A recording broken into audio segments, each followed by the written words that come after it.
Salut les amis, vous êtes prêts à casser un mythe avec moi et un tabou, c'est-à-dire le sandwich, c'est quelque chose d'interdit, c'est pas bien équilibré, il ne faut pas prendre ça pour remplacer un repas, c'est impossible à faire, etc.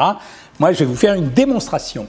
Vous êtes prêts? Bienvenue sur la chaîne Jean-Michel Cohen, la chaîne où on ne parle que de nutrition et où on ne vous raconte jamais de salade. Je vous montre les ingrédients d'une alimentation parfaite telle qu'elle est définie selon tous les critères habituels de la bonne alimentation, critères publics, critères de santé. Normalement, dans une bonne alimentation, globalement, on va parler des quantités après, j'ai des produits céréaliers, des féculents. Bon là, j'ai choisi de mettre des pâtes et du riz. J'aurais pu même mettre des pommes de terre, du quinoa, du boulgour, de la semoule, etc. Bon, j'ai mis ça juste pour illustrer. J'ai des végétaux. Je dois en prendre une certaine quantité, grosso modo 400 grammes. Mais bon, si j'ai des produits complets, un petit peu moins. Mais je dois en prendre 400 grammes. Là, pour illustrer, j'ai mis des asperges, de l'avocat, des tomates et j'avais pas de pommes, j'ai mis de la compote de pommes. Je dois avoir des protéines, vous êtes d'accord avec moi? On a réglé le problème des féculents et des légumes, des végétaux. Bon, les protéines, il y en a plein. Hein. J'ai la viande, là, ici, voilà. J'ai le gruyère, c'est une protéine, hein. C'est un produit laitier, mais c'est une protéine. J'ai le camembert, c'est un produit laitier. J'ai du jambon. J'aurais pu rajouter des fromages blancs, c'est un produit laitier comme un autre. Et puis, je suis censé m'apporter des matières grasses. Alors, mes matières grasses, ça peut être soit des matières grasses végétales, type de l'huile, soit des matières grasses animales, j'aime moins, mais on a le droit quand même, type le beurre. Et j'aurais pu rajouter au chapitre des végétaux, tiens, je vais le mettre tout de suite. Pour moi, les végétaux, en fait, fruits et légumes, c'est kiff-kiff pour moi. C'est-à-dire, de toute façon, il faut les varier, ça aurait pu être les fraises. Voilà, ça, c'est une bonne alimentation. Que je sois ou que je ne sois pas au régime, en fait, il faut que j'apporte ces quantités-là. Alors, si j'étais au régime, par exemple, je devrais prendre 200 grammes de féculents. Voilà, 200 grammes de féculents, c'est une bonne ration pour les régimes. Je devrais prendre les végétaux, ça, je m'en fiche un peu de la quantité, j'essaierai d'atteindre les 400 grammes, mais j'ai 3 repas pour faire ça, ça va. Je devrais prendre des protéines, en règle générale, on conseille, si c'est du jambon, 125 grammes, pareil pour la viande, si c'est du fromage, 75 grammes. Je suis censé prendre des matières grasses, j'ai le droit à 10 à 20 grammes, en tout cas 10 grammes par repas, 10-15 grammes par repas et maximum 20 grammes.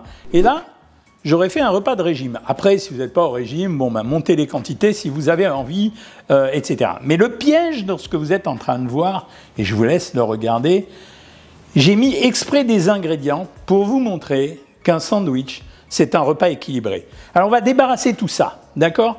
Et je vais garder seulement ce qui va m'intéresser. Ça y est, vous avez bien mémorisé tout ce que je vous ai montré? Alors, on va reprendre la démo. Tout à l'heure, j'ai fait une alimentation équilibrée avec les féculents, les végétaux, les protéines, les matières grasses, et j'avais rajouté un fruit, mais bon, bref, ça faisait partie des végétaux. Alors, pour remplacer les féculents dans mon alimentation équilibrée, je vais prendre du pain.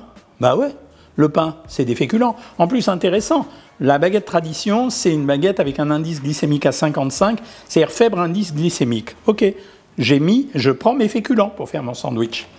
Deuxième opération, parce que je ne vais pas la saloper. Je vais prendre des matières grasses. Je vous avais dit que dans un truc de régime, j'allais prendre entre 10 et 15 grammes de matières grasses. Bon, je sais à peu près à quoi ça correspond. Je vais beurrer mon pain. Hop. Je suis pas hyper généreux, c'est-à-dire j'en mets normalement. Je vais vous montrer après ce que ça donne. Là, je suis à 15 grammes, hein, j'ai l'habitude de le faire. Un petit ch'touille de plus. Voilà. J'ai beurré le pain. Et donc, j'ai déjà rempli le contrat sur les matières grasses et les produits féculents. Il faut que je mette des protéines dedans. Alors, qu'est-ce que vous préférez? Soit je mets que du fromage. J'ai des produits laitiers, ça sera des matières grasses animales. Soit un petit truc plus traditionnel, je vais mettre des cornichons, tiens. Pourquoi? Parce que j'avais une idée en tête. Je mets mes cornichons. Ben, les cornichons, c'est des légumes comme les autres, hein. Bon, là, il n'y en avait pas beaucoup. Il y avait 80 grammes, mais c'est pas si mal que ça. Moi, j'aime bien le sandwich, finalement, jambon, gruyère, cornichon. Ben, je vais mettre du jambon. J'ai mis mes protéines. D'accord? Donc, je vais remplir de protéines. Alors, je peux avoir la main lourde hein, sur les protéines. Là, en l'occurrence, j'avais calibré avant de vous préparer le sandwich. J'ai mis à peu près 70 grammes. Je vais rajouter du gruyère. Je vais en mettre 40 grammes. Ça me fait une double dose de protéines. Mais surtout, l'avantage que j'ai eu, c'est que j'ai pris le produit laitier en même temps que j'ai pris les autres protéines. Donc, j'ai fait les deux en même temps. Donc, voilà. Je mets mon gruyère. Je ferme.